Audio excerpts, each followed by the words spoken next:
संथाल विद्रोह को किस अन्य नाम से जाना जाता है? संथाल विद्रोह को और किस नाम से जाना जाता है? तो याद रखिए इसका राइट आंसर आपका बी हो जाएगा, हुल विद्रोह के नाम से जाना जाता है। अब संथाल विद्रोह जो है ये अब कब प्रभावित क्षेत्र में आया था? तो याद रखिए 1855 से 56। और किस एरिया में? तो याद रखिए भागलपुर के राजमहल तक ही था, ठीक है। और इस विद्रोह का नेतृत्व किसने किया था? तो सिद्धू एन कान्हू ने किया था, सिद्धू एन कान्हू ने किया था, ठीक है। चलिए बढ़ते हम लोग अगले प्रश्न की तरफ। क्वेश्चन नंबर 2 कहता है बक्सर के युद्ध के समय बंगाल का नवाब कौन था?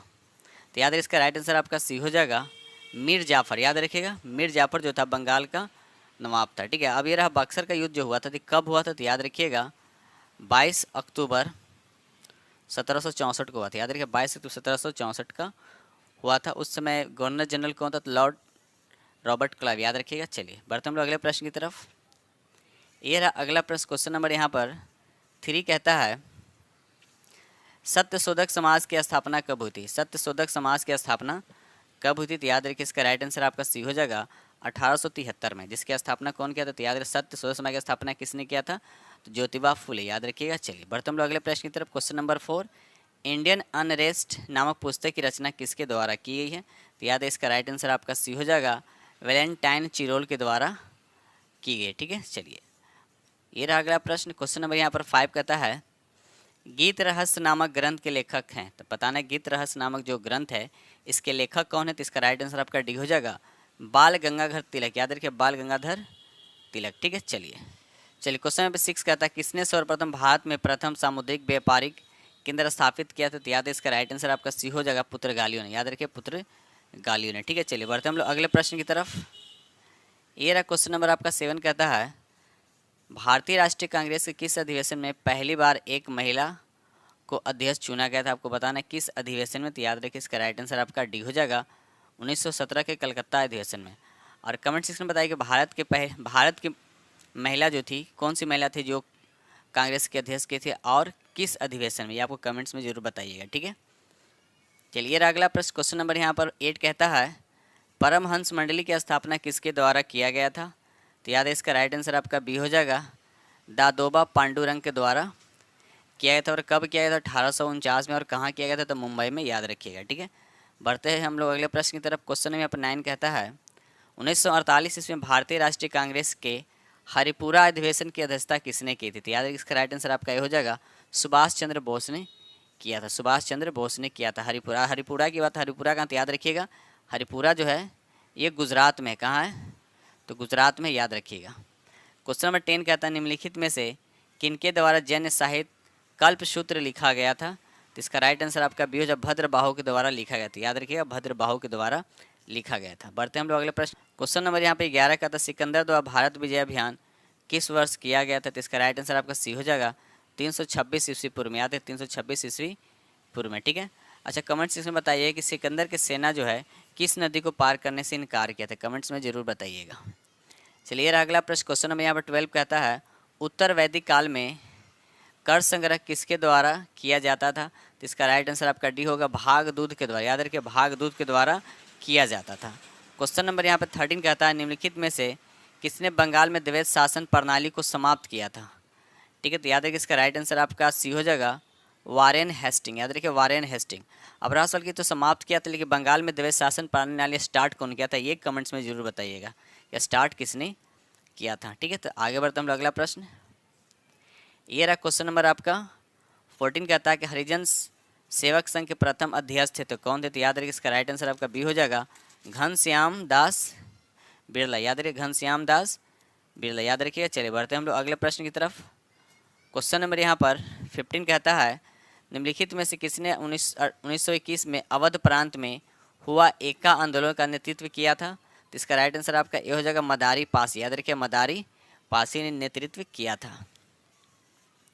चलिए रहा अगला प्रश्न, क्वेश्चन नंबर 16 कहता है तिलक स्वराज फंड की स्थापना निम्नलिखित में से किस आंदोलन के दौरान की गई थी? आपसे पूछा जा रहा तो याद रखिए इसका राइट आंसर पर सी हो जाएगा असहयोग आंदोलन के दौरान। याद रखिए असहयोग आंदोलन। अच्छा असहयोग आंदोलन कब स्टार्ट हुआ? तो याद रखिए 1 अगस्त 1920 को ये स्टार्ट हुआ था। ठीक है, और साथ साथ एक पॉइंट यहाँ पे याद रखिए कि इसी यानी 1 अगस्त 2020 को ही बाल गंगाधर तिलक की मृत्यु हुई थी। और कहाँ हुई थी? तो याद रखिएगा मुंबई में। बहुत अच्छा पॉइंट है, याद रखिएगा। चलिए बढ़ते हम लोग अगले प्रश्न की तरफ। क्वेश्चन नंबर यहाँ पे 17 कहता है, निम्नलिखित में से किस अधिवेशन में भारतीय ईसाइयों तथा एंग्लो भारतीयों के प्रतिनिधित्व के लिए पृथक निर्वाचन मंडल बनाए जाने का प्रावधान किया गया है? तो याद इसका राइट आंसर आपका सी हो जाएगा भारतीय शासन अधिनियम 1919, याद रखिएगा। चलिए ये रहा क्वेश्चन नंबर आपका 18 कहता है, अभिनव भारत के किस सदस्य को बम बनाने की कला सीखने के लिए पेरिस भेजा गया था? तो इसका राइट आंसर आपका बी हो जाएगा पी.एन. बामपट, याद रखिए पी.एम. बामपट को जो है पेरिस भेजा गया था बम बनाने की कला सीखने के लिए, ठीक है। क्वेश्चन में यहाँ पर 19 कहता है, निम्नलिखित में से किस समिति का गठन देशी रियासतों के लिए किया गया था? तो इसका राइट आंसर आपका ये हो जाएगा बटलर समिति, याद रखिएगा बटलर समिति। इसका गठन कब हुआ था? तो याद रखिएगा 1927 में, 1927 में इसका गठन हुआ था। क्वेश्चन में चलिए क्वेश्चन नंबर यहाँ पे 20 कहता है, महात्मा गांधी द्वारा भारत में पहला आमरण अनशन प्रारंभ किया गया तो कब, किसके विरुद्ध किया गया था? तो याद है इसका राइट आंसर सी हो जाएगा सांप्रदायिक निर्णय के विरुद्ध किया गया था, ठीक है। चलिए ये अगला प्रश्न क्वेश्चन नंबर 21 कहता है, राजा महेंद्र प्रताप ने किस वर्ष यानी काबुल अफगानिस्तान में भारत की प्रथम सरकार का गठन किया था? तो याद है इसका राइट आंसर आपका सी हो जाएगा 1915 में, याद रखिए 1915 में, ठीक है। चलिए आगे बढ़ते हम अगले प्रश्न की तरफ। क्वेश्चन नंबर 22 कहता है, कलहन की पुस्तक का नाम क्या है ये आपको बताना है। तो इसका राइट आंसर आपका डी हो जाएगा राज तरंगिणी, याद रखिएगा राज तरंगिणी, ठीक है। तो साथ साथ ये भी याद है कि राज तरंगिणी में किसका वर्णन किया गया? तो याद रखिए कश्मीर के प्रसिद्ध कवि एक उपन्यासकार कलहन द्वारा राज तरंगिणी पुस्तक लिखा गया है और इसमें कश्मीर के इतिहास का विस्तृत किया गया यानी विस्तार किया गया, इसके बारे में बताया गया। किसके बारे में? तो कश्मीर के इतिहास के बारे में विस्तार पूर्वक वर्णन किया गया राज तरंगिणी में। और राज तरंगिणी का लेखक कौन है? तो कलहन, ठीक है। क्वेश्चन में यहाँ पर 23 कहता है, महावीर स्वामी का जन्म कहाँ हुआ था? तो याद है इसका राइट आंसर आपके वो जगह कुंडग्राम में हुआ था। और मृत्यु कहाँ हुआ था? तो याद रखिए पावापुरी में हुआ था। मृत्यु कब हुआ था? 468 ईस्वी में, और 468 ईस्वी पूर्व हो जाएगा, और जन्म हुआ था 540 ईस्वी पूर्व में, याद रखिएगा। चलिए क्वेश्चन नंबर 24 कहते हैं, निम्नलिखित में कौन सा संप्रदाय संगीत नृत्य का विरोध करता है? तो इसका राइट आंसर आपका बी हो जाएगा नक्शबंदी, याद रखिएगा। चलिए क्वेश्चन नंबर 25 कहते हैं, निम्नलिखित में से किस शासक ने वातापी कोड की उपाधि धारण की थी?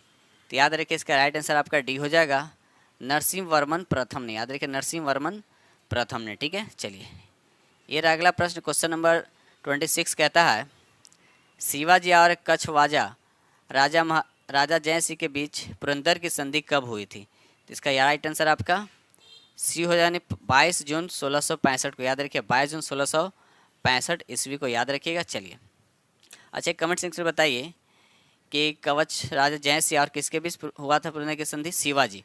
तो आप कमेंट सेक्शन में बताइए कि शिवाजी जो है किस वंश से संबंधित है, बताना शिवाजी किस वंश से संबंध रखते थे। क्वेश्चन में यहाँ पर 27 कहता है, निम्न में से किस मुगल सम्राटों ने स्वयं अपनी आत्मकथा लिखी थी? तो इसका राइट आंसर आपका बी हो जाएगा बाबर और जहांगीर ने। बाबर ने क्या लिखा था? बाबर ने क्या लिखा? तुझके ए बाबरी, जो खुद लिखा था। जहांगीर ने क्या लिखा था? तुझके ए जहांगीरी, जो फारसी भाषा में था, ठीक है। चलिए बढ़ते हम लोग अगले प्रश्न की तरफ। क्वेश्चन नंबर 28 कहता है, निम्न से किस शासक ने गुलरुखी नाम से कविताओं की रचना की है? तो याद रखिए इसका राइट आंसर आपका ये हो जाएगा सिकंदर लोदी, याद रखिएगा सिकंदर लोदी। चलिए रहा अगला प्रश्न क्वेश्चन नंबर यहाँ पर मिलान करने हैं। आप एक तरफ स्थल दे रहा है, दूसरी तरफ उस नदी के नाम दे रखा है। तो यहाँ पर देखा जाए अगर हम हड़प्पा की बात करते हैं तो हड़प्पा रावी नदी पर हो जाएगा, एक का हो जाएगा 3, एक का हो जाएगा 3, ए का 3 और बी का क्या हो जाएगा बनमालिक, और दिखाती होगा रंगोई नदी पे, ठीक है। अगर नहीं पता तो पहले देखिए मोहन जोधपुर किस पे? सिंधु नदी पे। यानी सी का हो जाएगा आपका 1, यानी ए का हो जाएगा 3 और बी का हो जाएगा आपका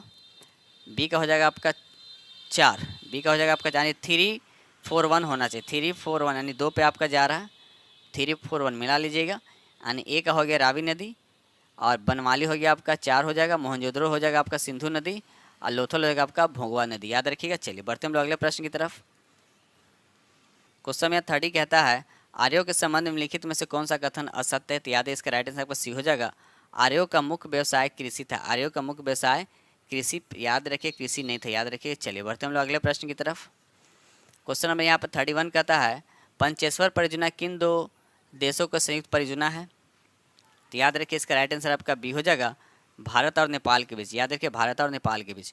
क्वेश्चन नंबर 32 कहता है, रेणुका झील जो भारत में रामसर आर्द्र भूमि क्षेत्र के अंतर्गत आता है का संबंध किस राज्य से है? तो इसका राइट आंसर आपका बी हो जाएगा हिमाचल प्रदेश से। कहाँ से? तो हिमाचल प्रदेश से, याद रखिएगा। चलिए क्वेश्चन नंबर 33 कहता है निम्नलिखित में से किस ट्रॉफी या कप का संबंध फुटबॉल खेल से नहीं है, यानी फुटबॉल खेल से पूछ रहा है कि नहीं है, तो याद रखिएगा मेयर्स कप जो यहाँ पर आपका ये फुटबॉल कप से संबंधित नहीं, बल्कि ये मुक्केबाजी से है। किससे है? तो ये मुक्केबाजी से संबंध रखता है, याद रखिएगा। ठीक है, चलिए क्वेश्चन नंबर यहाँ पर 34 कहता है ओलंपिक ध्वज को सर्वप्रथम किस वर्ष फहराया गया था, तो याद है इसका राइट आंसर आपका ये हो जाएगा 1920 में। याद रखिए 1920 में सबसे पहले फहराया गया था। ठीक है, चलिए क्वेश्चन नंबर 35 कहता है कांगेर घाटी राष्ट्रीय उद्यान किस राज्य में स्थित है, आपसे पूछा जा रहा है।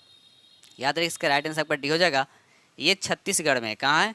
तो छत्तीसगढ़ में। ठीक है, चलिए क्वेश्चन नंबर यहाँ पर आपका दे रहा है दिवस से क्वेश्चन दे रखा है, कहता है विश्व वानिकी दिवस प्रतिवर्ष किस तिथि को मनाया जाता है, तो याद है इसका राइट आंसर आपका बी हो जाएगा, 21 मार्च को मनाया जाता है। याद रखिए 21 मार्च को मनाया जाता है। ठीक है, चलिए क्वेश्चन नंबर 37 कहता है किस विषय को सीखने का मतलब उसकी डैश दे रखा को सीखना एवं उसकी डैश दे रखा को सीखना, तो आपका राइट आंसर क्या होता है? याद इसका राइट आंसर आपका बी हो जाएगा, अवधारणाओं को और विषय वस्तु हो जाएगा। ठीक है, चलिए क्वेश्चन नंबर यहाँ पर 38 कहता है बच्चों अपनी मातृभाषा का प्रयोग करते हुए हिंदी भाषा का कक्षा में अपनी बात कहते हैं, यह बात है, तो क्या याद यह बात क्या होता है? तो यह बात क्या होता है? स्वाभाविक होता है। क्या होता है? स्वाभाविक होता है। ठीक है, चलिए बढ़ते हम लोग अगले प्रश्न की तरफ। क्वेश्चन नंबर यहाँ पर आपका 39 कहता है बच्चों की लेखन क्षमता का आंकलन करते समय आप सर्वाधिक महत्वपूर्ण किसे मानते हैं? सर्वाधिक महत्वपूर्ण किसे मानते हैं? तो याद रखिए इसका राइट आंसर आपका बी हो जाएगा, विचार तत्व को आप मानते हैं। याद रखिए विचार तत्व को। ठीक है, क्वेश्चन में यहाँ पर 40 कहता है बच्चों को सिखाने के लिए सबसे अधिक महत्वपूर्ण क्या है, तो इसका राइट आंसर आपका डी हो जाएगा, विचारों का अभिव्यक्ति। याद रखिए विचारों का अभिव्यक्ति। ठीक है, चलिए आगे बढ़ते हम अगले प्रश्न की तरफ। क्वेश्चन नंबर 41 कहता है भारत का पहला निजी रूप से विकसित रॉकेट नवंबर 2022 में लॉन्च किया गया, जिसका नाम क्या है ये आपको बताना। तो याद इसका राइट आंसर आपका बी हो जाएगा, विक्रम एस नाम। याद रखिए विक्रम एस नाम है। इसको कहाँ से लॉन्च किया गया था? तो याद रखिए आंध्र प्रदेश के श्रीहरिकोटा से इसको लॉन्च किया गया था। ठीक है, चलिए क्वेश्चन में 42 का था निम्नलिखित में से किसकी अध्ययन हेतु चीन द्वारा पहला अंतरिक्ष आधारित टेलीस्कोप कुआफू 1 लॉन्च किया गया? तो याद है इसका राइट आंसर आपका ए हो जाएगा, सूर्य हो जाएगा। क्या हो जाएगा? सूर्य हो जाएगा। ठीक है, चलिए क्वेश्चन नंबर यहाँ पे 43 कहता है गरुड़ 11 युद्ध अभ्यास निम्नलिखित में से कौन सा युद्ध अभ्यास है? तो याद है इसका राइट आंसर आपका सी हो जाएगा, भारत और फ्रांस वायुसेना अभ्यास। याद है कि भारत फ्रांस और वायुसेना अभ्यास। ठीक है, बढ़ते हम लोग अगले प्रश्न की तरफ। दोस्तों वीडियो अच्छा लगा तो प्लीज़ लाइक जरूर कीजिएगा। जो फ्रेंड इस चैनल पे पहली बार विजिट कर रहे हैं तो चैनल को सब्सक्राइब कर लीजिएगा और साथ में बेल आइकन को प्रेस करना नहीं भूलिएगा। ठीक है, चलिए क्वेश्चन 44 कहता है हाल ही में की गई नियुक्तियों में निम्नलिखित में कौन सही सुमेलित नहीं? आपको बताना है कौन सा इसमें सही सुमेलित नहीं है। तो याद रखिए इसका राइट आंसर आपका डी हो जाएगा।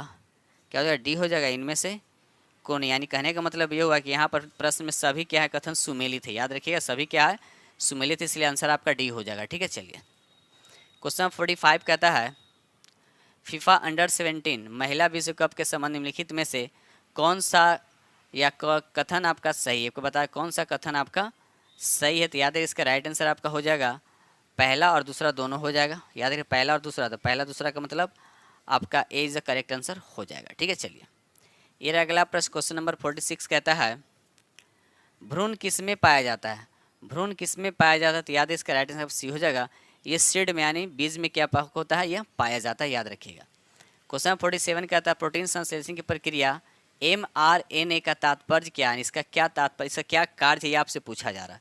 तो याद है इसका राइट आंसर आपका सी हो जाएगा, प्रोटीन के संश्लेषण के लिए टेम्पलेट के रूप में कार्य करना। ठीक है, चलिए क्वेश्चन नंबर 40 कहता है निम्नलिखित में कौन सा वायरस की विशेषता नहीं? कौन सा वायरस की विशेषता नहीं है? तो याद है इसका राइट आंसर आपका ये होगा सेलुलर जो है, सेलुलर संरचना जो है ये वायरस की विशेषता नहीं है। क्वेश्चन 49 कहता है जनसंख्या में आनुवांशिक विभिन्नता का अंतिम स्रोत क्या है? ये आपसे पूछा जाता है। याद इसका राइट आंसर आपका ये हो जाएगा उत्परिवर्तन। याद रखिए राइट आंसर क्या हो जाएगा? उत्परिवर्तन।